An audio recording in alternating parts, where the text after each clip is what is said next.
গানের মঞ্চে দাঁড়ায় বলতেছে কোরআন শরীফের মধ্যে এত নাচ কে? সূরা নাসের মধ্যে এত নাচ কেন? আরে নাচতে কইছে এই জন্যই তো এত নাচ।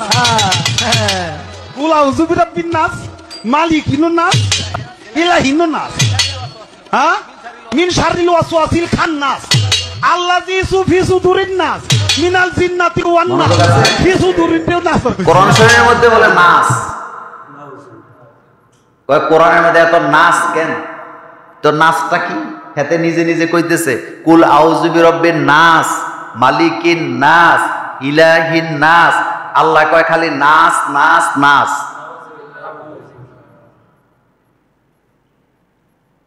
এরপরে কি বলল? হেতে নিজে কোরআন হাদিস জানে না, অথচ কোরআন হাদিস নিয়ে কথা বলতেছে কি জানেন? আল্লাহ নাকি এক এক সময় এক একটা কয়। সে আল্লাহকে বলতেছে তার ভাষায়, যে আল্লাহ পাক বলছে আউয়ালু মা খালাকাল্লাহু নূরি, আউয়ালু মা খালাকাল্লাহু ইশক। জাহেল কোথাকার! এটা বলে কি বলছে জানেন? সে বলতেছে আল্লাহ এক মুখে কয় কথা কয়, এটা কি মুখ নাকি? আর বাউলের অর্থটাও খুব একটা ভালো না। বাউলকে যদি বাউলুন থেকে নেন তাহলে এর অর্থ হলো ফেসাদ। ভালো জায়গা দিয়ে বাইর না খারাপ জায়গা দিয়ে বাইর হয়? কথা কোন না কেন, কোন দিক দিয়ে বাইর হয়? বাউলের এক অর্থ হলো পাগল, মাতাল। যারা পাগল সাজ্জা থাকে মূলত পাগল না, মূলত কি না, কিন্তু পাগল সাজ্জা রয়েছে। বাউলের এক অর্থ হলো ঘুরা ঘুরা দেশে দেশে ভিক্ষা করা। তো তোদের আল্লাহ ভিক্ষা করার জন্য দুনিয়াতে পাঠাইছে? গানের মাধ্যমে অশ্লীলতা। এক বাউল তার গানের মধ্যে বলতেছে জালিকাল কিতাব, এটা হলো জাল কিতাব। মানে কোরআনকে বলতেছে এটা কি? আচ্ছা, আরবি ভাষা আর বাংলা ভাষা দুইটা কি এক জিনিস? ডাইরেক্ট মানুষ কিন্তু আবার কিছু কিছু লোক আছে মূর্খের গোষ্ঠীর খালি লাফায়।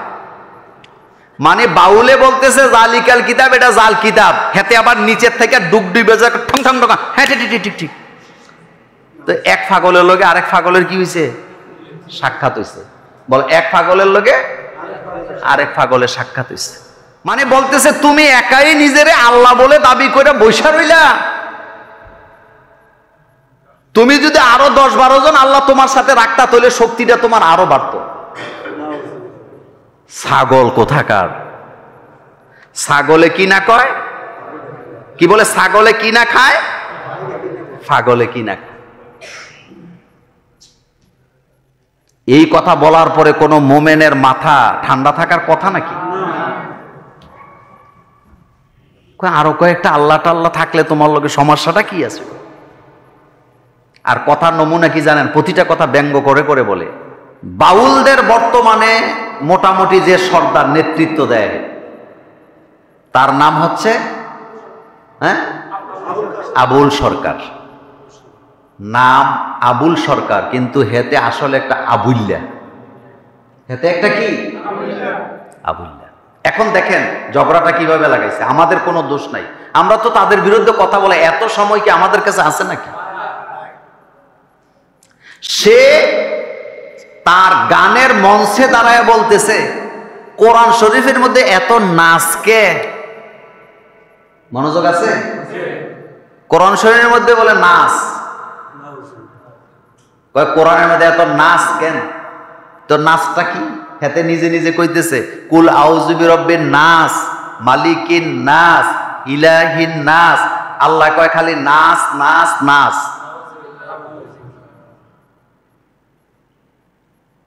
এরপরে কি বলল?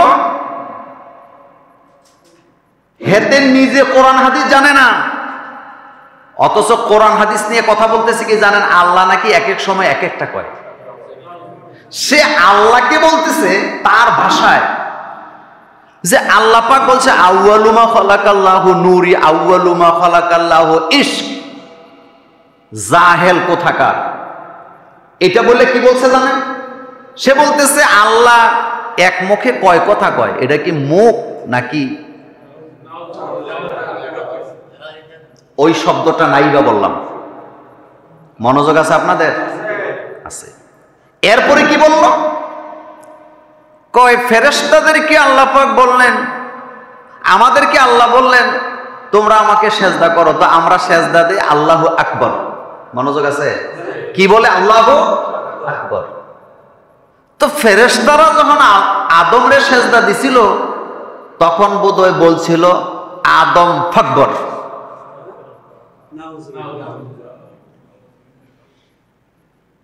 এখন আপনাদের কাছে জানতে চাই, আল্লাহকে যে গালি দেয়, আল্লাহরে মানে না এক জিনিস, কিন্তু আল্লাহকে যে গালি দেয়, কোরআনকে নিয়ে যারা ব্যঙ্গ করে, তারা কি আমাদের বন্ধু না শত্রু? আচ্ছা, বাউলদেরকে তৌহিদি জনতা তারা দিছে, দৌড়ানি দিছে, কথাটা বুঝছেন মনোযোগ দিয়ে। তো দৌড়ানি দিছে, তারা পানিতে যেয়ে পড়ছে, মারামারি হয়েছে উভয় পক্ষের মধ্যে। মারামারি আমরা সমর্থন করি না, কিন্তু কথাটা আগে বুঝতে হবে।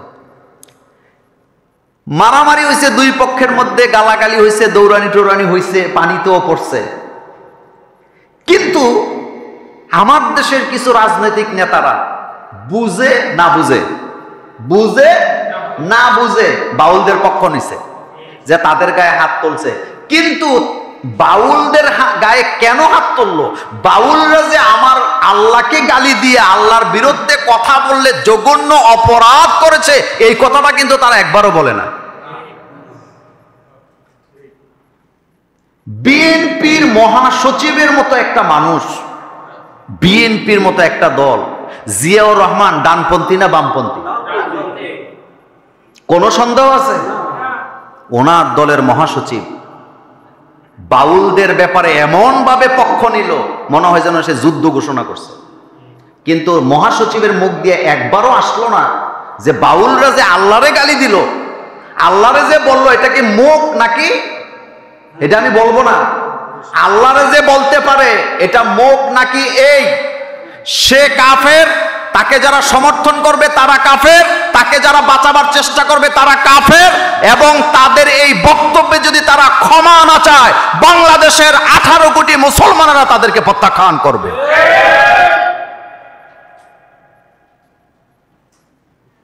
আমার আল্লাহকে যারা গালি দেয়, আমার নবীকে যারা গালি দেয়, যারা আল্লাহর শত্রু তারা আমাদের শত্রু। বলেন, যারা আল্লাহর শত্রু তারা আমাদের শত্রু। এনসিপি নতুন একটা দল, ছাত্রদের দল, বাচ্চাদের দল, তারাও প্রথম পল্টি লইছে বাউলদের পক্ষে, পরে কিন্তু আবার বুঝছে যে ঘটনা তো আসলে ভিন্ন। এই বাউলরা আমাদেরকে নেক্সট স্রোতে ধোঁকা দিয়ে যাচ্ছে। আলেম ওলামার দেশে, শাহজালাল শাহপরানের দেশে, শাহ মাখদুমের দেশে, খান জাহান আলীর দেশে কোন বাউলরা ইসলামের বিরুদ্ধে কথা বলা তো দূরের কথা, ভবিষ্যতে যদি কোনো বাউল একটা শব্দ আল্লাহর বিরুদ্ধে কথা বলে, তার জিহ্বাটা টেনে ছিঁড়ে ফেলা হবে। তো জিহ্বার দরকার নেই, তুই ইসলাম মানুষ না, এটা আলাদা ব্যাপার, কিন্তু তুই কথা বলার সাহস পাস কেমনে? এবার শুনেন, বাউলদের ভয়ানক চক্রান্তের একটা হচ্ছে, তারা গানের মাধ্যমে অশ্লীলতা, জিনাকে প্রমোট করে। সারা রাত বাউলরা গান গায়, বেড়া বেডি একসাথে বসে থাকে। কুমিল্লার ভাষায় বললাম, বেটা বেডি একসাথে বসে থাকে। এরপরে মুখ দিয়া যা আসে, মানুষের দেহ নিয়া, মানুষের শরীর নিয়া, নারীদের বুক নিয়া, নারী পুরুষের লজ্জাস্থান নিয়া অনবরত গান গায়। এ কথাগুলো সত্য না মিথ্যা? মূলত বাউলদের কোনো ধর্ম নাই, বাউলদের কোনো ধর্ম নাই। তারা এটা একটা ভাব ধরছে। হতে পারে দুই একজন বাউল ভালো, কিন্তু বাউলদের আরেকটা ভয়ানক ব্যাপার, বাউলদের ব্যাপারে 10-15টা বিষয় আপনাকে পরে বলবো। এই বাউলরা জিনাকে কি করে? প্রমোট করে। কিসের মাধ্যমে? গানের মাধ্যমে। একতারা বাজায়, দোতারা বাজায়, ডুগডুগি বাজায়, গান গায়, অশ্লীলতা ছড়ায়। এমন একজন বাউল আমার ছাত্র জীবনে, আমার আব্বার সমবয়সী, আমার আব্বার দোস্ত ছিল নাকি, সে একদিন আমারে বলতেছে, আমি তখন মাদ্রাসায় পড়ি, কয় সূরায়ে লাহাব যেটা তাব্বাতিয়াদা সূরা দিয়া নামাজ পড়লে তোমাদের নামাজ হবে না। মনোযোগ আছে? লোকটা মারা গেছে, আমার গ্রামে তার জন্ম। লোকটা আমাকে বলতেছে কমছে কেন, লোকটা আমাকে বলতেছেন তাব্বাত ইয়াদা সূরা দিয়ে নামাজ পড়লে নামাজ হবে না। তো ছাত্র জীবন, আমি তো এত কিছু বুঝি না। আমি বললাম কেন হবে না? কয় তুমি নামাজে দাঁড়াইছো আল্লাহর ইবাদত করতে, তুমি আরেকজনকে বদদুয়া দাও কেন? মানে তাব্বাত ইয়াদা সূরার মধ্যে আমরা আবু লাহাবের স্ত্রীরে বদদুয়া দেই না? কারণ আবু লাহাব তার স্ত্রী আমার নবীরে বদদুয়া দিছে, তাব্বালাকা মুহাম্মদ, মানে মুহাম্মদ সাল্লাল্লাহু আলাইহি ওয়াসাল্লাম কইছে মুহাম্মদ তুমি ধ্বংস হয়ে যাও। তখন আল্লাহ আয়াত নাজিল করছে। আয়াতটা নাজিল করছে কে? আল্লাহ আয়াত নাজিল করে বলতেছে মুহাম্মদ সাল্লাল্লাহু আলাইহি ওয়াসাল্লাম ধ্বংস হবে না, তাব্বাত ইয়াদা আবি লাহাবিউ ওয়া তাব্বা, আবু লাহাব তুই নিজে ধ্বংস হয়ে যা। মনোযোগ আছে আপনাদের? এখন বদদুয়া আমাদেরকে শিখাইছে কে? আল্লাহ এখানে আমাদেরকে বুঝাচ্ছেন যারা নবীর শত্রু তারা তোমাদের শত্রু, যারা আল্লাহর শত্রু তারা তোমাদের শত্রু, যারা কোরআনের শত্রু তারা মুসলমানের শত্রু, যারা ইসলামের শত্রু তারা তোমাদের শত্রু। সুতরাং তাদের সাথে তোমাদের কোনো সম্পর্ক থাকতে পারে। আল্লাহ রাব্বুল আলামিন এবার আয়াত নাযিল করে জানায় দিলেন তাব্বাত ইয়াদা, পড়েন সবাই, তাব্বাত ইয়াদা আবি লাহাবিন ওয়া তাব্বা মা আগনা আনহু মালুহু ওয়া মা কাসাব সায়াসলা নারান যাতা লাহাবিন ওয়া ইমরাআতু। আল্লাহ বলেন আবু লাহাব আর তার স্ত্রী দুইজনই মুহাম্মদ সাল্লাল্লাহু আলাইহি ওয়াসাল্লামকে বদদুয়া দিয়েছে, শত্রু। আল্লাহ পাক বলেন তারা দুইজন ধ্বংস হয়ে যাক, তাদের হাত ধ্বংস হোক। হাত বলতে আল্লাহ পাক এখানে চারটা জিনিস বুঝাইছে। আবু লাহাবের সম্পদ ধ্বংস হোক, আবু লাহাবের ক্ষমতা ধ্বংস হোক, আবু লাহাবের প্রচার মাধ্যম ধ্বংস হয়ে যাক। এভাবে করে বদদুয়া শিক্ষা দিলেন কে? এই বাউলদের মধ্যে একটা জঘন্য আরেকটা আকীদা আছে, আপনাদেরকে বলি। প্রত্যেক বাউলের একজন করে নারী বাউল বন্ধু আছে, এটা হলো স্ত্রীর বাইরে, এটা থাকা তাদের মধ্যে আনন্দের। নাউজুবিল্লাহ, আর আসতে পারে। মানে বাউল পুরুষের স্ত্রী থাকার পরেও আরেকজন বাউল নারী তার সাথী থাকবে, এটা হলো তাদের আকীদার মূল। একজন নারী বাউলের স্বামী থাকার পরেও সে অন্য পুরুষকে তার পার্সোনাল লাইফে রাখবে, এটা হলো বাউলদের একটা আকীদা। আর তারা কি করে জানেন? নিজের দেহ নিয়ে গান লেখে, গবেষণা করে, দেহটারই পূজা করে। এক কথায় যদি বলি, কিসের পূজা করে? মানে তারা বুঝাইতে চায় এই দেহ যা চায়, এই চাহিদা তো আল্লাহই সৃষ্টি করছে, সুতরাং এইটারে বাধা দিয়ে কোনো লাভ নাই। আর এই বাউলদেরকে সবচেয়ে বেশি প্রমোট করে ভারতের হিন্দুত্ববাদীরা। কারা? কেন করে? এটার একটা কারণ আছে। এটার কারণটা হলো বাউলরা যা যা করে, ভারতের মিডিয়া এবং বাংলাদেশের কিছু মিডিয়া এটারই ইসলাম বলে প্রচার করতে চায়। বাউলরা সেলাই ছাড়া জামা কাপড় পরে এবং তারা একটু সুফিবাদ বাপসাপ দেখায়। ভারতে বাংলাদেশে মিল্লা সিনেমাও বানাইছে, এটারে বুঝাইছে এটাই আসল ইসলাম। এবং ভারতে আপনি এটা নিয়ে গবেষণা করতে যেয়ে দেখলাম, ভারতের এরা যে সিনেমা বানায়, এই সিনেমাতে ইসলাম বলতে মাজারে যাওয়া, মাজারে সেজদা দেওয়া, কোনো কিছু অভাবে পড়লে, বিপদে পড়লে মাজারে যেয়ে সাহায্য চাওয়া, এটারে তারা ইসলাম বুঝাইছে। এই ব্যাপারে আমি আপনাদেরকে সতর্ক করার জন্য আজকে কয়েকটি ব্যাপারে আপনাদের সাথে কথা বলবো। প্রথম কথা হচ্ছে, যারা অশ্লীলতাকে ছড়ায়, ফাহেশাকে ছড়ায়, আল্লাহ রাব্বুল আলামিন তাদেরকে দুনিয়াতেও শাস্তি দিবে, আখেরাতেও শাস্তি দিবে। এই কথাটা কার? আল্লাহর। মনোযোগ আছে আপনাদের? আছে। এই বাউলরা অশ্লীলতা ছড়ায়। আল্লাহ রাব্বুল আলামিন বলছেন, ইন্নাল্লাযীনা ইউহিব্বুনা আন তাশিআল ফাহিশাতু ফিল্লাযীনা আমানু লাহুম আযাবুন আলীম ফিদ দুনিয়া ওয়াল আখিরাহ ওয়াল্লাহু ইয়ালামু ওয়া আনতুম লা তা'লামুন। আল্লাহ পাক বলছেন ইন্নাল্লাযীনা ইউহিব্বুনা আন তাশিআল ফাহিশা, যারা দুনিয়াতে মুমিনদের মধ্যে ফাহিশা ছড়াতে চায়, অশ্লীলতাকে ছড়াতে চায়, সেটা তাদের কথার মাধ্যমে, বক্তব্যের মাধ্যমে। ফিল্লাযীনা আমানু, ঈমানদারদের মধ্যে আল্লাহ পাক বলছেন লাহুম আযাবুন আলীম, তাদের জন্য কঠিন শাস্তির ব্যবস্থা আমি আল্লাহ করেছি। ফিদ দুনিয়া, দুনিয়াতে আমি তাদেরকে শাস্তি দিব, ওয়াল আখিরা, আখিরাতেও আমি তাদেরকে শাস্তি দিব। ওয়াল্লাহু ইয়ালামু ওয়া আনতুম লা তা'লামুন, তারা যা করে সকল ব্যাপারে আল্লাহর কাছে খবর আছে না নাই? আমাদের রাজনৈতিক কিছু নেতারা না বুঝে বগর করে। গতকালকে দেখলাম প্রধান উপদেষ্টা, প্রেস সচিব কয় যারা বাউলদের উপরে হামলা করছে তাদেরকে গ্রেফতার করা হবে। আজ পর্যন্ত ওদের মুখ দিয়ে এই কথাটা আসলো না যে যারা আল্লাহরে গালি দিছে তাদেরকেও বিচারের আওতায় আনা হবে। আমি আপনাদেরকে একটা কথা বলি, ক্ষমতার চেয়ারটা বড় অন্ধ। ক্ষমতাটা তো, চেয়ারটা তো উপরে থাকে, নিচের দিকে নজর আসে না। আমি আমার জীবনের একটা অভিজ্ঞতার কথা বলি। আমি বিমানে যখন উঠি, জানালার কাছে বসলে নিচের দিকে তাকাইলে দুনিয়ার এই যে জমিটা দেখা যায় না খুব একটা। বড় বড় বিল্ডিংগুলি পিঁপড়ার মতো, জাহাজগুলা পিঁপড়ার মতো।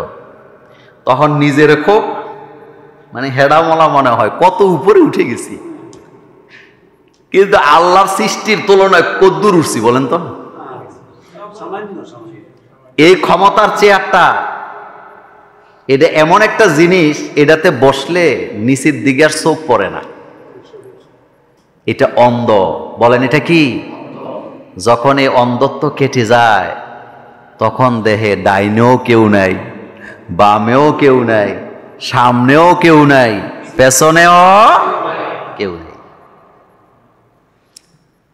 বাংলাদেশের মানুষের কপাল এত খারাপ, যেই দেশে হযরত শাহজালাল ইসলাম প্রচার করেছেন, শাহপরাণ ইসলাম প্রচার করেছেন, হাজার হাজার পীর সাহেবরা এখানে ইসলামের খেদমত করছেন, কোটি কোটি আলেম ওলামা, হাজার হাজার কওমি মাদ্রাসা, আলিয়া মাদ্রাসা, দরসে নিজামের মাদ্রাসা খেদমত করে যাচ্ছেন। এই দেশে যারাই সরকারে বসছে তারা ক্ষমতায় বসার পরে একজনও ইসলামকে প্রমোট করছে অথবা ইসলামের পক্ষ নিছে, আল্লাহর পক্ষ নিছে, একটা দৃষ্টান্ত বাংলাদেশের মানুষ পায় নাই।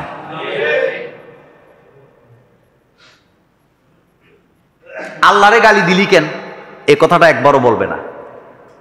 নবীকে গালি দিলি কেন, এ কথাটা একবারও বলবে না।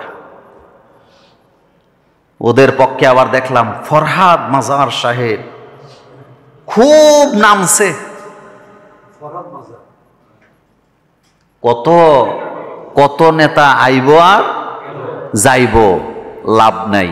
ইসলাম মাথা উঁচু করে দাঁড়ায় থাকবে। এদেশে ইসলামের বিরোধিতা যত হইছে, ইসলামের বিটটা তত বেশি মজবুত হইছে। সুবহানাল্লাহ বলবেন না? তুফান এসে গড় নাড়া দিলে গড়ের মালিক তার খুঁটিকে মজবুত করে, কথা ঠিক কিনা? আর ইসলাম বিদ্বেষীরা ইসলামের খুঁটি ধরে নাড়া দিলে তাওহীদি জনতা ওই খুঁটিকে আরো শক্ত করে মজবুত করে ধরে। এ নাড়া দিয়ে কিছু করার সুযোগ নাই। আল্লাহ পাক বলছেন ইউরিদুনা লিউতফিউ, পড়ো, ইউরিদুনা লিউতফিউ নূরাল্লাহি বিআফওয়াহিহিম। এ কথা কার? আল্লাহ কয় এরা ইসলামের আলোটাকে ফু দিয়া নিভাইয়া দিতে চায়, আর আমি আল্লাহ চাই ইসলামকে পরিপূর্ণতা দান করব, এতে করে কাফেরদের কলিজায় যত জ্বালা হোক না কেন, কাফের মুশরিক মুনাফিকের কলিজার মধ্যে যত জ্বালা যন্ত্রণা আসুক, আমি আমার ইসলামকে পূর্ণতায় পৌঁছে দেব ইনশাআল্লাহ। আগামীর শতাব্দী হবে ইসলামের শতাব্দী, আলহামদুলিল্লাহ পড়েন। আগামী শতাব্দী হবে ইসলামের শতাব্দী। এই বাউলদের আরেকটা জঘন্য কাজ হলো, তারা প্রকাশ্যে গানের মঞ্চে গালাগালি করে। বলেন কি করে? তর্ক করতে যেয়ে গালাগালি করে। দুই শিল্পী দুইজন থাকে, এগুলো তো টাকা দিয়ে আনে। আবার কি দিয়ে আনে? মানে টাকা দিয়া পাগলখানা সাজানো। বাউলের গান করা মানে টাকা দিয়া পাগলখানা সাজানো। আর বাউলের অর্থটাও খুব একটা ভালো না। বাউলকে যদি বাউলুন থেকে নেন তাহলে এর অর্থ হলো ফেসাদ। ভালো জায়গা দিয়ে বাইর না খারাপ জায়গা দিয়ে বাইর হয়? কথা কোন না কেন, কোন দিক দিয়ে বাইর হয়? বাউলের এক অর্থ হলো পাগল, মাতাল। যারা পাগল সাজ্জা থাকে, মূলত পাগল না, মূলত কি না, কিন্তু পাগল সাজ্জা রয়েছে। বাউলের এক অর্থ হলো ঘুরা ঘুরা দেশে দেশে ভিক্ষা করা। তো তোদের আল্লাহ ভিক্ষা করার জন্য দুনিয়াতে পাঠাইছে, গানের মাধ্যমে অশ্লীলতা। তো মুনাফিকের আলামত চারটা, বলেন কয়টা? আল্লাহর নবী বলেছেন, আব্দুল্লাহ ইবনে ওমর রাদিয়াল্লাহু তাআলা থেকে হাদিস বর্ণিত, তিনি বলেছেন মুনাফিকদের মধ্যে চারটা আলামত তুমি পাবা। নেফাকের রোগ তাদের মধ্যে চারটা থাকে। এক নম্বরে, তাদের কাছে যখন কোন আমানত রাখা হয় তারা খেয়ানত করে। দুই নম্বরে, ওয়া ইযা হাদ্দাসা কাযাবা, যখন তারা কথা বলে মিথ্যা কথা বলে। ওয়া ইযা আহাদা গাদারা, ওয়া ইযা খাসামা ফাজারা, তারা যখন তর্ক করে তখন তারা গালাগালি করে। তর্ক করলে কি করে? আর বাউলদের মধ্যে গালাগালি আছে নি? আছে। একটা আরেকটারে গাইলাইতে সারা রাত গালাগালি করে, এরপরে সকালবেলা গিয়ে একসাথে খিচুড়ি খায়, আবার এক লগে ঘুমায়। মানে এই যে গালাগালি করছে এটা মাল কামানের লেগা। কি কামানের লেগা? মানে যারা বাউলদের গান শুনতে যায় তারা মনে করে একটা বোধ আরেকটারে দেখতে পারে না, একটা বোধ আরেকটার কি শত্রু, কিন্তু আসলে কি শত্রু না বন্ধু? তো এগুলা করতেছে কি কামানের লেগা? মানে গালাগালি করে মাল কামায়।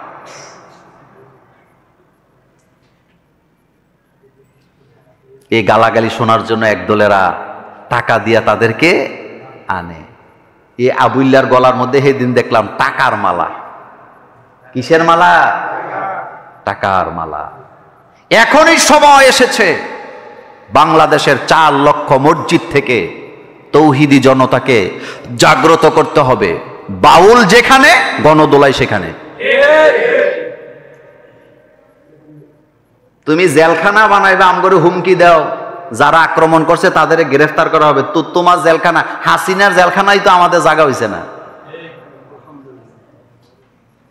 আমরা তখনকার সময় শেখ হাসিনা রাষ্ট্রে দাঁড়ায় বলেছিলাম, আলেমদেরকে ফাঁসি দেওয়ার চেষ্টা করেন না, কারণ আপনি ফাঁসির দড়ি বানায় আলেমদেরকে ফাঁসি দিতে দিতে দিতে দিতে আপনার ফাঁসির দড়ি শেষ হয়ে যাবে, আলেমদের কল্লা সংখ্যা শেষ হবে না।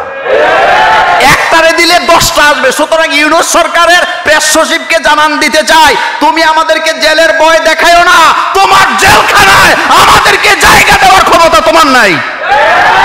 বরং তুমি অপেক্ষা করো কবে তুমি জেলখানায় ঢুকবা। সময় কিন্তু আর বেশি দিন নাই, সর্বোচ্চ ফেব্রুয়ারি পর্যন্ত সময় আছে। হুমকি দিও না, বুঝে শুনে হুমকি দিও, বুঝে শুনে হুমকি দিও। হাতি গোড়া গেল তল, ছাগলে কয় কত জল। এটার অর্থ বুঝেন তো? খালে দিয়া পানি যায়, তো পানি যে যায়, হাতি নামছে তলায় গেছে, ঘোড়া নামছে তলায় গেছে, বাসায় নিয়ে গেছে, তো পানি কম না বেশি? কিন্তু ছাগলে আইসা, ছাগল কি বড় না ছোট? ছাগলে আইয়া দাঁত বেঠে এইখানে আর দূর জল হবে গো। তো তোর বাপ 14 গোষ্ঠী তো উড়ে চলে গেছে, তুই দেখ না নাই কত দূর আছে। যারা আল্লাহ আল্লাহ রাসূলের বিরুদ্ধে কথা বলে, তাদের পক্ষ যারা নিবে, তাদের সাথে আমাদের কোনো সম্পর্ক নেই। আমরা তো আমরা কি বাউলদেরকে নিয়ে কোনো কথা বলছি কোনোদিন? আমাদের দরকার ছিল না। তারা আমাদেরকে খেপাইছে। আল্লাহকে গালি দেওয়ার সাহস কিভাবে পায়? রাসূলুল্লাহকে কথা বলার সাহস কিভাবে পায়?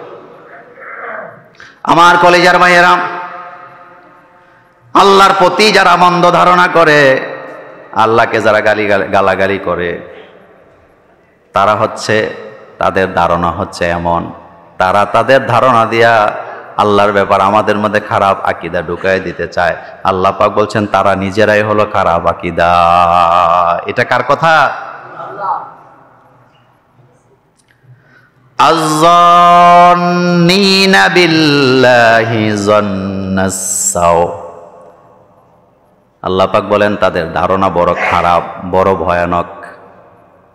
ধারণা কত খারাপ, কত খারাপ হইলে তারা বলতে পারে যে আল্লাহ নাকি কোরআনে বলছে খালি নাচো নাচো নাচো। এতে নাচতে নাচতে নাচ ছাড়া আর কিচ্ছু চোখে দেখেন। এক বাউল তার গানের মধ্যে বলতেছে জালিকাল কিতাব, এটা হলো জাল কিতাব। মানে কোরআনকে বলতেছে এটা কি? আচ্ছা, আরবি ভাষা আর বাংলা ভাষা দুইটা কি এক জিনিস? ডাইরেক্ট মানুষ কিন্তু আবার কিছু কিছু লোক আছে মূর্খের গোষ্ঠী খালি লাফায়। মানে বাউলে বলতেছে জালিকাল কিতাব, এটা জাল কিতাব, হেতে আবার নিচের থেকে ডুব ডুবে যায় ঠং ঠং ঠং। হ্যাঁ ঠিক ঠিক ঠিক ঠিক। তো এক পাগলের লগে আরেক পাগলের কি হয়েছে? সাক্ষাৎ হয়েছে। বল, এক পাগলের লগে আরেক পাগলের সাক্ষাৎ হয়েছে। আল্লাহ রাব্বুল আলামিন বলছেন তাদের ধারণা বড় ভয়ানক। এই আবুল সরকার আরেকটা মারাত্মক কথা সে ছড়াইছে গানের মাধ্যমে। সে বলেছে আল্লাহর নাকি মুখের ঠিক নেই। আর আস্তে নাউজুবিল্লাহ কোন, মানে নাউজুবিল্লাহ জোরে কইলে যদি আবার ভিডিও আসেনি, প্রমাণ আসেনি, তো প্রমাণের পরে আর কথা বলা লাগে কেন? আমরা দাবি করতে হবে কেন যে তাকে অ্যারেস্ট করো? সরকারের তো দায়িত্ব ছিল, সরকারেরই তো দায়িত্ব ছিল। আজকে যারা ক্ষমতায় আছে এত বাহাদুরি দেখায় না, আলেমদের রক্তের উপরে আপনারা দাঁড়ায় আছেন, এত বাহাদুরি দেখায়েন না। বাউলদেরকে ধরতে হবে, শাস্তি দিতে হবে, এই ব্যাপারে কোনো আপোষ নাই। বলেন, এই ব্যাপারে কোনো এক বিন্দু পরিমাণ, এক সুতা পরিমাণ ছাড় দেওয়া হবে না। সে কি বলল? আল্লাহ নাকি বলছে আউয়ালু মা খালাকাল্লাহু নূরি, আউয়ালু মা খালাকাল্লাহি ইশক, মানে ব্যঙ্গ করে ইশক। তো তোরে কি কুত্তায় কামড়াইছে নি ফিসি দিয়ে? এরপরে কি বলল? আরো কত জঘন্য কথা বলছে। আপনারা কথাগুলা শুনেন মনোযোগ দিয়া। কি বলছে জানেন? বলছে তুমি একাই আল্লাহ হইয়া বইয়া রইলা,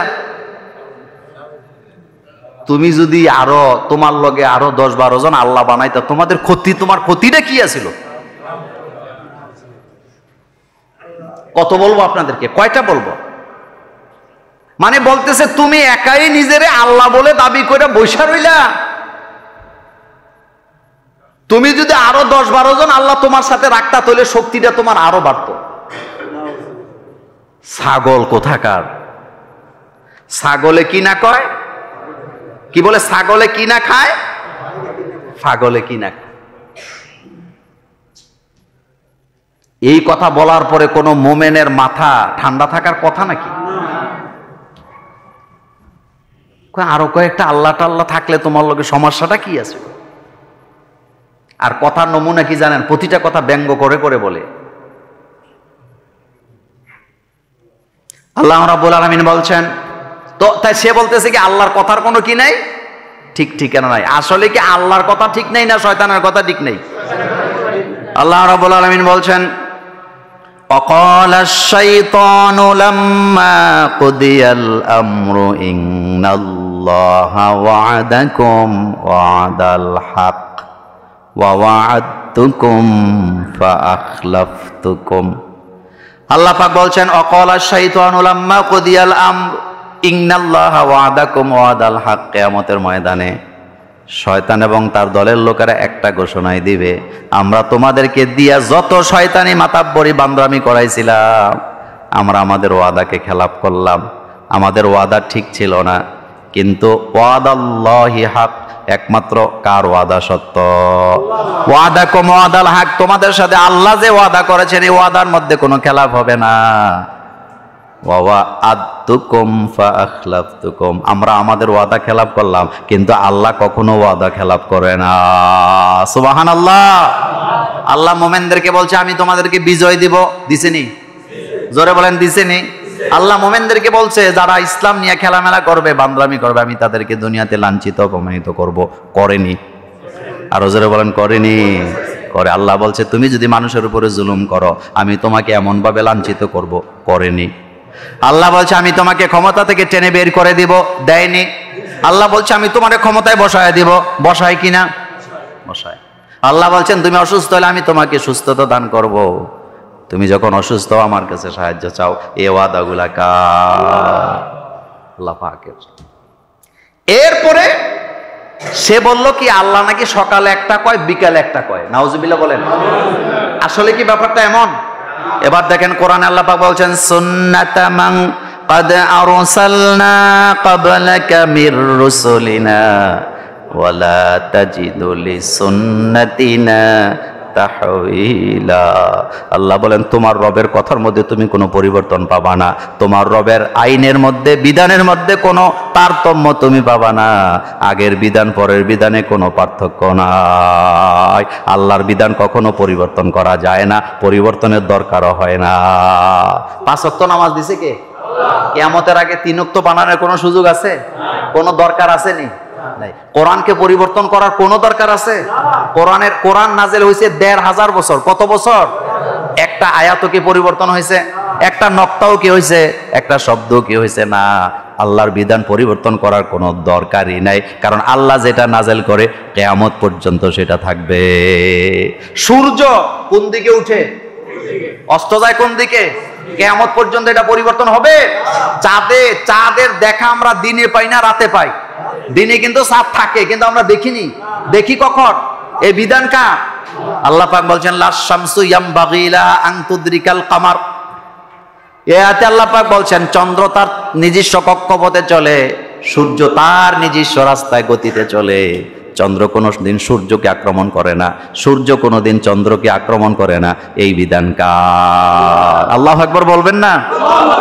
আল্লাহর বিধান দেখেন, পেটে বাচ্চা পুরুষেরা নেয় না, নারীরা নেয়। কিয়ামত পর্যন্ত এটা চেঞ্জ হওয়ার কোনো দরকার আছে নি? নাই। কিন্তু পুরুষেরা কঠোর পরিশ্রমী হয়, একথা সত্য নি? আচ্ছা, শক্তি, দেহের শক্তির দিক থেকে পুরুষেরা এগিয়ে না? আল্লাহ পুরুষের শক্তি কেন বেশি দিছে? কারণ তাকে লাঙ্গল টানতে হবে, জমি চাষ করতে হবে, মাটি কাটতে হবে, পাথর ভাঙতে হবে, বড় বড় পাথর উঠাইতে হবে। এই জন্য আল্লাহ তাকে শক্তিশালী করে বানাইছে। কিন্তু নারীদের এই কাজের দরকার নাই। এই জন্য নারীরা যদি মাটি কাটতে চায়, ফাঁকি দেওয়ার সম্ভাবনা আছে না? নাই। আচ্ছা, আপনারা গ্রামের রাস্তায় মহিলারা যে কাজ করে দেখছেন নি? কথা কয় না? দেখছেন নি? খাড়ি দিয়া, এটারে কি কয়? খাড়ির মধ্যে দেখবেন 1 কোদাল মাটি লয়, মাটিটা ফালাইবো ওই জায়গায়, এখান থেকে ওখানে যেতে 3 জনে বদলাইয়া 3 কি বলে, ওরা বলে নাকি খাড়ি, 3 খাড়ি মাটি ফালাইয়া 4 বার পান খায়। এই কথাগুলো সত্য না মিথ্যা? একজন পুরুষ মাথার মধ্যে যতগুলা বোঝা একা নিতে পারে, 6 জন মেয়ে নিতে পারে না। এই বিধান কার? এটা চেঞ্জ হওয়ার কোনো দরকার আছে নি? এত সোজা। আল্লাহ পাক বলছেন আমার বিধানে কখনো তুমি তারতম্য। এবার বাউল সরকার আরেকটা জঘন্য কথা বলি, সেটা কি? সে রাসূল সাল্লাল্লাহু আলাইহি ওয়াসাল্লামের দাড়ি নিয়ে ব্যঙ্গ করে বলতেছে যে এই যে দাড়ি, সে তার ভাষায় বলতেছে যে এক একটা দাড়ির মধ্যে 70টা ফেরেশতা থাকে, আর দাড়ি কামায়া কামায়া আমরা ফেরেশতাদেরকে, মানে না, খারাপ কথা, মানে এটা দেই। আমি এই ভাষা বলবো না, কথা বুঝছেন কি না? মানে আমরা ফেরেশতাদের কামায়া কামায়া দাড়ি, এক একটা দাড়ির মধ্যে হেতের ভাষায় কয়জন ফেরেশতা আছে? প্রথম কথা হলো দাড়ির মধ্যে 70 জন ফেরেশতা আছে। এটা কোরআনেও নাই, হাদিসেও নাই, এটা বানানো কথা। 2 নম্বর কথা হলো ফেরেশতারা হচ্ছে আল্লাহ পাকের রাষ্ট্রীয় কর্মচারী। সুবহানাল্লাহ। ফেরেশতারা কার রাষ্ট্রীয় কর্মচারী? এবং এক এক ফেরেশতাকে আল্লাহ এক একটা দায়িত্ব দিয়ে রাখছে। কোন কোন ফেরেশতা আমাদের কাঁধে বসে আমাদের আমলনামা লিপিবদ্ধ করে। ইন্না আলাইকুম লাহাফিজিন কিরামান কাতিবিন ইয়ালামুনা মা তাফআলুন। কোন ফেরেশতা নবীদের কাছে ওহী নিয়ে আসতেন, হযরত জিবরাইল আমিন। কোন ফেরেশতা বৃষ্টির দায়িত্বে আছে, কোন ফেরেশতা কিয়ামতের দায়িত্বে আছে, কোন ফেরেশতা মায়ের গর্ভে যখন সন্তান আছে ওই সন্তান পাহারা দেওয়ার দায়িত্ব আছে। যখন সুবহানাল্লাহ। বুখারীতে হাদিস আসছে, রাসূল সাল্লাল্লাহু আলাইহি ওয়াসাল্লাম বলেন, বাপের পৃষ্ঠদেশ থেকে মায়ের ডিম্বাণুতে যখন বাচ্চা প্রবেশ করে তখন থেকে আল্লাহ একজন ফেরেশতাকে দায়িত্ব দেয় ডেলিভারি পর্যন্ত পাহারা দেওয়ার জন্য। এক কথায় যদি বলি, ফেরেশতারা কার রাষ্ট্রীয় কর্মচারী? কিন্তু হেতে এই আবুল্লাহ বলতেছে যে 70 জন করে ফেরেশতা দাঁড়িতে আছে আর আমরা দাড়ি কামাই। তার তো দাড়িও নাই, দেখছেন তো, মোছও নাই, কোনোটাই নাই। হেতে বলে ফেরেশতাদেরকে কি করে? আস্তাগফিরুল্লাহ, নাউজুবিল্লাহ। কত বড় বেয়াদব, কত বড় বেয়াদব। অথচ আল্লাহর নবী বলেছেন, তোমরা মোছ কাটো, দাড়ি রাখো, দাড়ি রাখো, মোছ সব নবীদের সুন্নাত। হযরতে মূসা আলাইহিস সালামের সাথে আরেকজন সাথী ছিলেন। মূসা আলাইহিস সালামের সাথীর নাম কি? হারুন আলাইহিস সালাম। দাওয়াতের ব্যাপারে এলাকার জনগণের হারুন আলাইহিস সালামের ব্যাপারে মন্দ কথা ছড়ায় দিছে। তারা বুঝাইতে চায় হারুন আলাইহিস সালাম নিজের দায়িত্ব ভালো করে পালন করে নাই। হযরতে মূসা সেখানে গেছে। মূসা আলাইহিস সালাম যাইয়া হযরতের হারুন আলাইহিস সালামের কাছে যাচাই করার জন্য, মূসা নবীর রাগ কম না বেশি? হযরতে মূসা আলাইহিস সালাম লাঞ্ছিত অপমানিত করার জন্য নয়, এটা ভালোবাসা মহব্বত দিয়া হারুন আলাইহিস সালামের দাড়িরে ছাইপা ধরে জিগাইতেছে, তুমি কি দাওয়াতি কাজ ঠিক মতো করছিলা? সুবহানাল্লাহ। এমন ভাবে দাড়ি ছাইপা ধরতেছে। হারুন আলাইহিস সালাম কি কয়? তুমি আমার দাড়ি ধরো না, আল্লাহর হস্তে চুল ধরো না। বলেন, কি ধরো না? তুমি আমার দাড়ি ধরো না, চুল ধরো না। এই হারুন আলাইহিস সালামের দাড়ির কথাও কোরআনে আছে। যখন সুবহানাল্লাহ। লা তাখুজ বিলিহিয়াতি, তুমি আমার দাড়ি দুইটা কি দিও না, টান দিও না। ওয়ালা বিরাসি, তুমি আমার চুল ধইরা টান দিও না। হারুন আলাইহিস সালাম বলতে, সব নবীদের দাড়ি আছে নাকি নাই? দাড়ি আছে। তো সে বলতেছে এই দাড়ির মধ্যে 70 জন ফেরেশতা লটকায়া থাকে, আর এগুলারে আমরা কামাইয়া। তো এই লোকের পক্ষ নেওয়া বেশি জরুরি ছিল? এরা হলো ইসলাম বিদ্বেষী। বলেন, এরা কি? মূলত ধর্ম বিদ্বেষী। তারা আল্লাহকে নিয়ে গালি দেয়, রাসূল সাল্লাল্লাহু আলাইহি ওয়াসাল্লাম বিয়ে নিয়ে বাজে কথা বলে। তো কথা সবগুলা বলার সময় আমার হাতে নাই, আমি এতটুকু আপনাদেরকে বললাম। এখন আপনাদেরকে আমি বাউলদের ব্যাপারে কয়েকটা বিষয় আপনাদেরকে সতর্ক করে দিই। 1 নম্বর বিষয়, বাউলরা সাধুবাদের নামে মূলত ধর্মকে অমান্য করে। তারা, আপনি কোনো বাউলকে নামাজি হিসাবে পাবেন না, কোনো বাউলরে মসজিদও দেখছেন না, পাবেন না। 2 নাম্বার, এরা গানের মাধ্যমে যৌনতাকে প্রচার করে। কিসের মাধ্যমে? গানের মাধ্যমে। এই জন্য এদের গান শোনা যাবে না, এদেরকে দাওয়াত দেওয়া যাবে না। যারা দাওয়াত দিবে বোঝা যাবে তারা আল্লাহ বিদ্বেষী, ইসলাম বিদ্বেষী। এটা শোনার দরকার নেই। আমরা কোরআন শুনবো। বলেন, আমরা কি শুনবো? কারণ কোরআন শুনলে তৃপ্তি পাওয়া যায়। মানুষের জীবনের খোরাক হইল কি? কোরআন। আপনি দেখবেন বিভিন্ন দেশে অমুসলিমদের কানের মধ্যে হেডফোন লাগায় দেয় মুসলিম যুবকেরা। তো সে তখন বুঝে না যে যখন কানে আওয়াজ যায় তখন সে মনোযোগ দিয়ে শুনে, ঠান্ডা হয়ে যায়। তখন তারে জিগায় কেমন লাগে, কয় এত সুন্দর সুর জীবনেও শুনিনি। 3 নাম্বার, এরা জিনাকে গুনাই মনে করে না। তারা বলে যে এটা আল্লাহ দিছে, ওই যে শয়তানের মতো আর কি। কিসের মতো? জিনাকে তারা গুনাহ মনে করে না। একজন বাউলের একজন সঙ্গী থাকে স্ত্রী স্বামীর বাইরে, এটা একটু আগে বলেছিলাম। 4 নাম্বার, এরা আল্লাহকে নিয়ে আজে বাজে কথা বলে গানের মাধ্যমে গান রচনা করে। অনেকগুলা প্রমাণ আপনাদেরকে দিছি। এরপরে 5 নাম্বার, এরা রাসূলুল্লাহ সাল্লাল্লাহু আলাইহি সাল্লামকে নিয়ে বাজে কথা বলে। রাসূলের বিয়ে নিয়ে, রাসূলের দাম্পত্য জীবন নিয়ে ওই দিন দেখলাম এক বাউল রাসূল যে এতিম এটা নিয়েও ব্যঙ্গ করতেছে। এরপরে 6 নাম্বার, এরা রাসূলুল্লাহ সাল্লাল্লাহু আলাইহি ওয়াসাল্লামের দাড়ি নিয়ে বাজে কথা বলে। এরা যে মাঝে মধ্যে দাড়ি রাখে এটা মূলত রাসূলের সুন্নত মনে করে রাখে না, ওই আবু জাহিল্লার মতো দাড়ি, ফেরাউনের মতো দাড়ি, হামানের মতো দাড়ি। এই দাড়ি মুসলমানের দাড়ি হতে পারে না। বেশ ধরছে, তুই নামাজ পড়স না, মসজিদে যাস না, রাসূলের সুন্নাহ অনুযায়ী জীবন যাপন করে না, এটা রাখছে মূলত মানুষকে কি দেওয়ার জন্য? ধোঁকা দেওয়ার জন্য। এরপরে 7 নাম্বার, এরা আম্মাজান আয়েশা সিদ্দিকা, খাদিজা রাদিয়াল্লাহু তাআলা আনহা সহ রাসূলের স্ত্রীদের দাম্পত্য জীবন নিয়ে আজে বাজে গান রচনা করে, রাসূলের মেয়েদেরকে নিয়ে তারা মিথ্যাচার প্রচার করে। গতকালকে আমি একটা বক্তব্য, একটা লেখা দেখতেছিলাম, বাংলাদেশের একজন বাউল গায়িকা, সম্ভবত নামটা সালমা, আমি জানি না, সে কিন্তু বাউলদের বিরুদ্ধে একটা প্রতিবাদ দিছে। সে বলছে এই আবুল্লাহ মার্কা বাউলরা আমাদের জীবনও নষ্ট করে দিছে। গত কয়েকদিন আগে আরেক মাইয়া বলতেছে বাউলদের বিছানায় না গেলে আমাদেরকে গানে ডাকে না।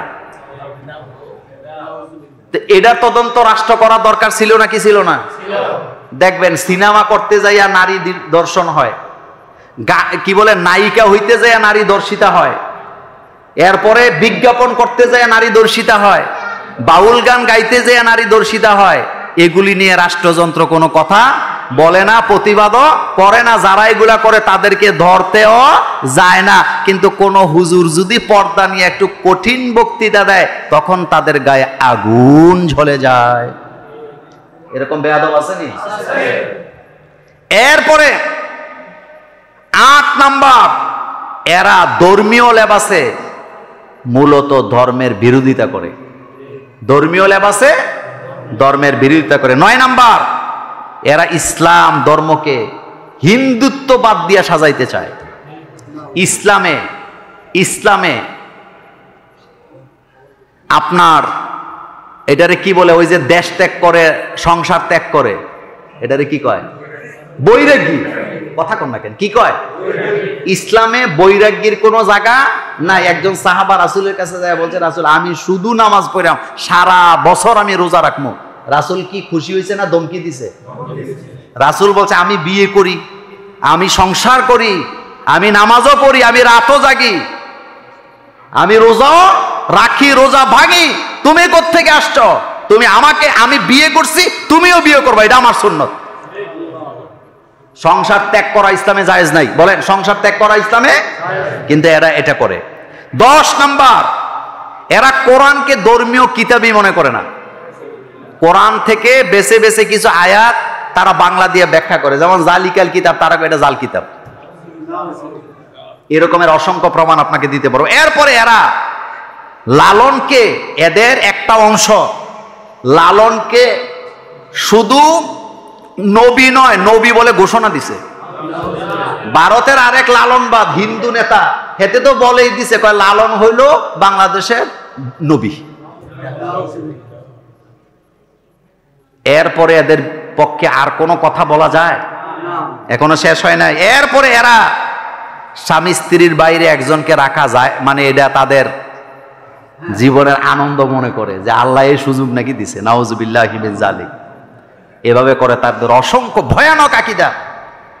এদেশে এক কথায় এমন কোন গানের নামে রচনা করতে দেওয়া হবে না যেই গান নবীকে, আল্লাহকে নিয়ে বাজে কথা মন্তব্য করে, এমন কোন গায়ককে এদেশে সুযোগ দেওয়া হবে না। এদের বিচার হোক। আপনারা কি চান? আরো জোরে বলেন চান? অবশ্যই বাংলাদেশের সব মসজিদ থেকে আজকে প্রতিবাদ হচ্ছে যে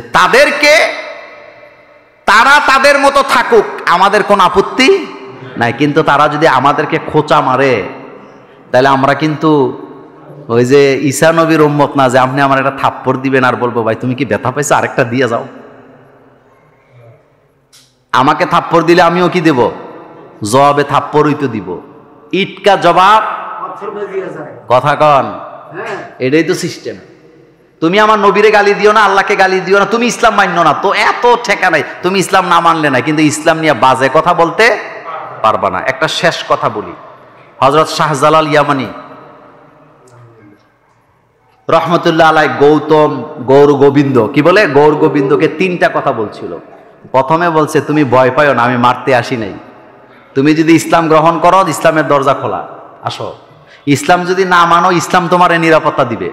কয়টা কথা হয়েছে?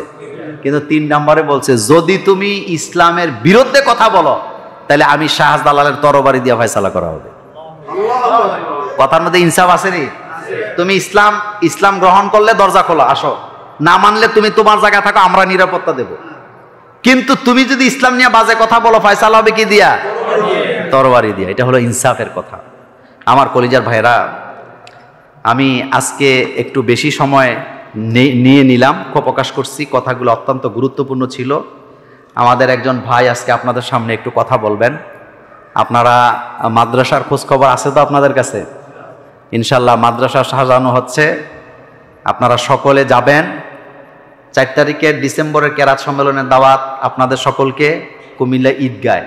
কোথায়? কুমিল্লা ঈদগায়। এই দাওয়াতে আপনারা অবশ্যই যাবেন। হঠাৎ কেন দেশে ভূমিকম্প বেড়ে যাচ্ছে, বাঁচার উপায় কি? বাঁচার উপায় আল্লাহর কাছে নত হওয়া। এই ব্যাপারে গত জুমায় কথা বলেছি। বাঁচার উপায় কার কাছে নত হওয়া? আল্লাহ পাকের কাছে নত হওয়া। এরপরে এই প্রশ্নটা একটু জবাব দেয়, চট্টগ্রামের বন্দর নাকি বিদেশিদের কাছে বিক্রি করে দিছে, এতে আমাদের লাভ নাকি ক্ষতি, বিস্তারিত জানতে চাই। প্রথম কথা হলো, এই বন্দরটা এমন একটা বন্দর, এটা হলো রাজনীতিবিদদের একটা ব্যবসার জায়গা।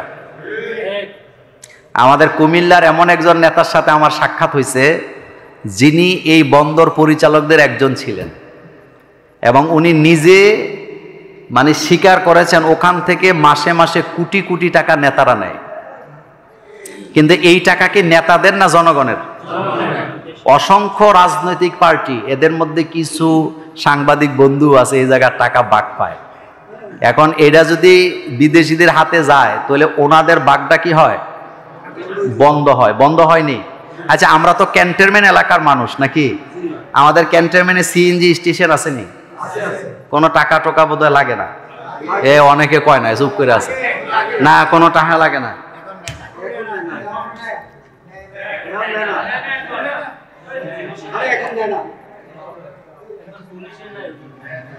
নেয়নি ইদানিং নেয় না, মাঝখানেও নিছে। মাঝখানে আমি নিজে দেখছি, আমি আমার ড্রাইভাররা ছিল, আমি দেখছি। তো যাই হোক, কথা এটা না, কথা হইলো রাষ্ট্রের কল্যাণ হোক, টাকা রাষ্ট্র পাবে। কিন্তু সমস্যাটা হইলো এটা নিয়ে এতদিন যারা ব্যবসা করছে তাদের মূলত মাথাটা নষ্ট হয়েছে। আর আমগরে তো গালাগালি আছে। ওই তো বেটা, তুমি যে আমাদেরকে গালি দাও, বাংলাদেশের কোন আলেমের আপনি বলেন তো বিদেশ কোনো বাড়ি আসেনি? একজন আলেমের নাম বলেন যে ওনার বিদেশে বাড়ি আছে। একজন আলেমের নাম বলেন যার সিঙ্গাপুরে ফ্ল্যাট আছে, দুবাইতে ফ্ল্যাট আছে, আপনি বলতে পারবেন? আলেমরা বাঁচলেও এদেশে, মরলেও এদেশে। তুই আমার গালাগালি করো কিতা? তুমি সাইনসামি করো। যেটা দেশের জন্য কল্যাণ সেটা কল্যাণ বলতে হবে, যেটা অকল্যাণ সেটা অকল্যাণ বলতে হবে। আমরা কি ইউনূস সরকারের বিরুদ্ধে কথা বলি না? অন্যায় দেখলে অবশ্যই বলবো, কিন্তু যেটা রাষ্ট্রের লাভ হবে। তুমি একটা কন্টেইনার নামাইতে যাই 3 দিন লাগাবা, সারা দেশের ব্যবসা বাণিজ্যের 12টা বাজাইবা, চান্দা খাওয়ার জন্য হবে না। কন্টেইনার আসবে 24 ঘন্টার মধ্যে খালাস করে দিতে হবে। পৃথিবীতে একটা রাষ্ট্রকে থামায় দেওয়ার জন্য অর্থনীতি কি গুরুত্বপূর্ণ। বিদেশিরা এনে মাল লই আয়া 15 দিন বসে থাকবে একটা জাহাজ। একটা জাহাজ 1 ঘন্টা বসে থাকলে কত হাজার কোটি টাকা নষ্ট হয়। কিন্তু এগুলা চলতেছে না আমাদের দেশে। কন্টেইনার আসা পরে থাকে। গাড়ি আমি নিজে দেখছি চট্টগ্রামে, কত বছর আগের গাড়ি খালাস করতে দেয় না, ফালায় রাখছে। কিসের জন্য? এইটা হবে কেন? এটা কেন হবে? আমার দেশের জনগণের উপরে চিরদিন জুলুম হয়েছে। জাপান থেকে যেই গাড়ি কিনে 6 লাখ টাকা দিয়া, বাংলাদেশে এটা 32 লাখ। তো বাংলাদেশে আইতে আইতে কি এটা স্বর্ণ দিয়ে মোড়ায় নাকি? এই জন্য কথা গায়ের জোরে বললে হবে না। যেটা রাষ্ট্রের জন্য কল্যাণ এটা কল্যাণ। আমি আবারও বলছি, একেবারে অন্তর থেকে বলছি, ইনশাল্লাহ রাজপথে দাঁড়ায় বলতে পারবো আমরা আলেমরা এদেশের কোনো জায়গা থেকে 10 টাকা চান্দা খাই নাই। কোন বাপের বেটা বলতে পারবা না। তোমরা খাও, এজন্য চান্দাবাজের কথা বলে তোমাদের গায়ে লাগে। আমরা বিদেশ টাকা পাচার করি না। আমরা রাষ্ট্রে আছি, আমরা ট্যাক্স দেই। আমি মোল্লা নাজিমের ট্যাক্স ফাইল নাই, কথা আসতে কোন কেন? তা আমি রাষ্ট্রের টাকা তো চুরি করি না, আমি তো টেন্ডারবাজি করতে যাই না, আমি তো পিডব্লিউডি অফিসে যেয়ে বসে থাকি না, আমি তো হাইওয়ে রোডসের অফিসে যেয়ে বসে থাকি না আমার একটা টেন্ডার দাও, আমি তো দেশের টাকা বিদেশে পাচার করি না। কিন্তু এগুলো চলছে, এগুলো আর ভবিষ্যতে চলতে দেওয়া হবে না, চেঞ্জ হইতে হবে, এক কথা চেঞ্জ হতে হবে। আমাদের পরে যারা স্বাধীন হয়েছে তারা আগে যায় আর আমরা পিছিয়ে যাই, এটা কেমন কথা? আল্লাহ যেন এই দেশটাকে হেফাজত করেন। আমরা বলি এক কথায় কোন স্বার্থে, কোন রাজনৈতিক স্বার্থে কোনো কিছুকে ব্যবহার করতে দেওয়া হবে না, যেটা রাষ্ট্রের কল্যাণ সেটাই করতে হবে।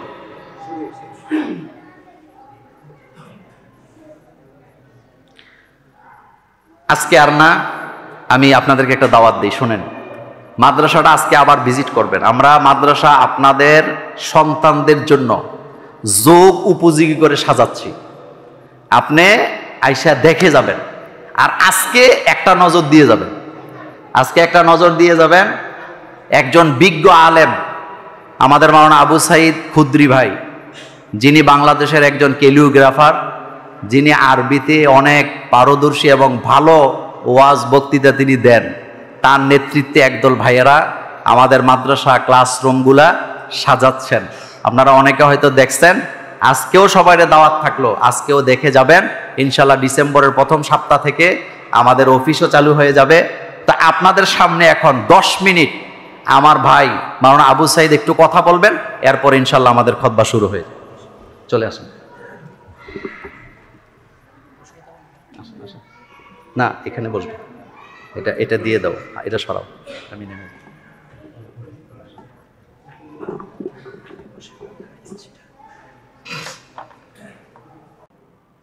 দয়াময় সেই মনিব, যে আল্লাহ পাক আমাদের প্রতি দয়া করেন, আমাদেরকে সুস্থ রাখেন, চলাফেরা করার জন্য শক্তি দেন, আমাদের প্রতি তিনি সার্বক্ষণিক রহমতের নজর রাখেন, সেই মনিবের দরবারে আমরা সকলে পড়ছি আলহামদুলিল্লাহ।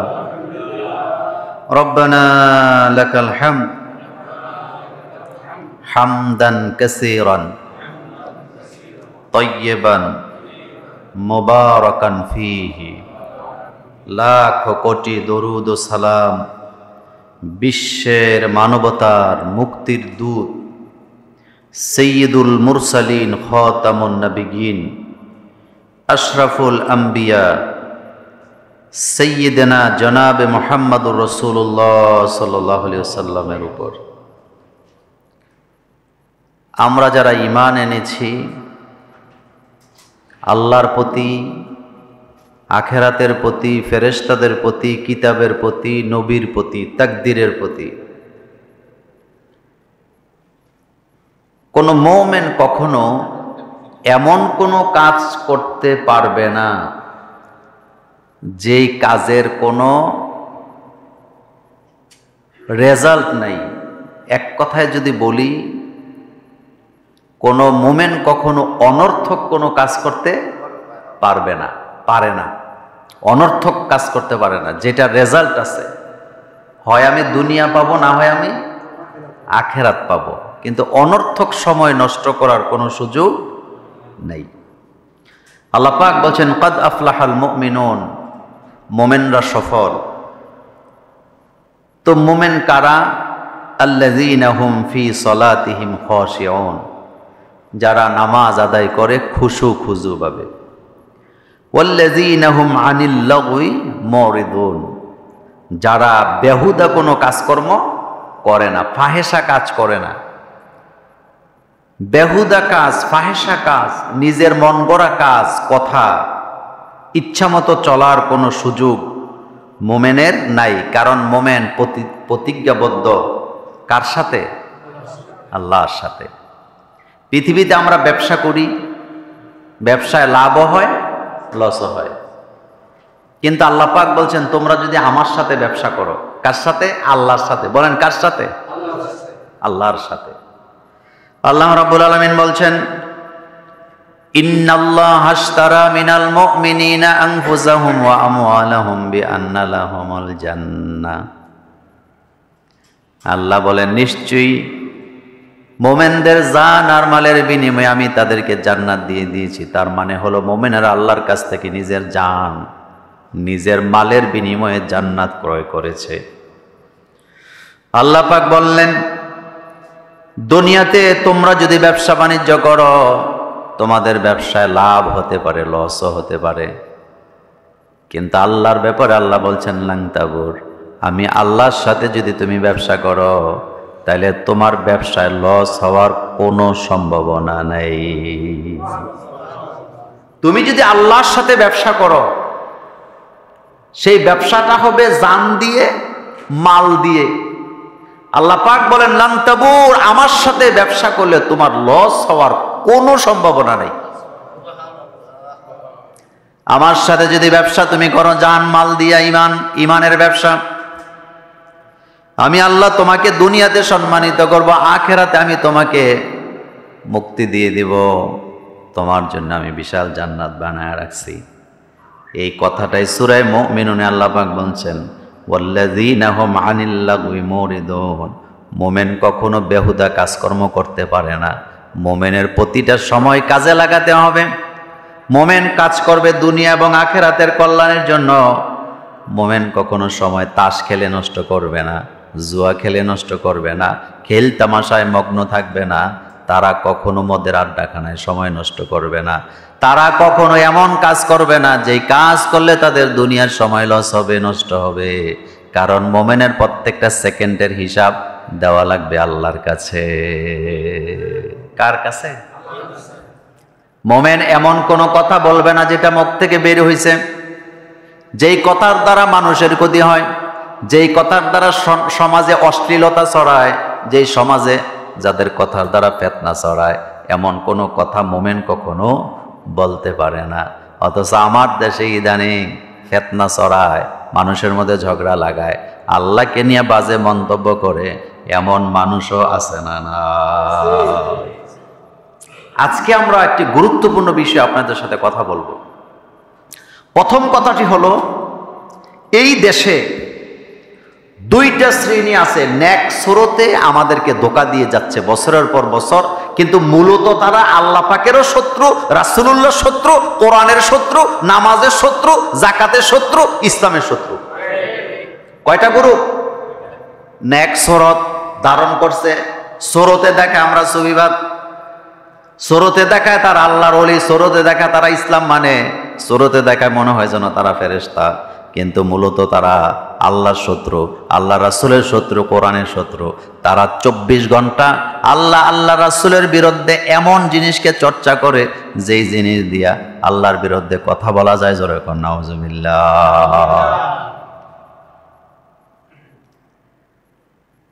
ইদানিং কালে আইসা আপনারা দেখছেন বাউলদের বিরুদ্ধে আলেম ওলামারা এবং যারা সচেতন ইসলামিক নাগরিক তারা এখন কি খেপছে।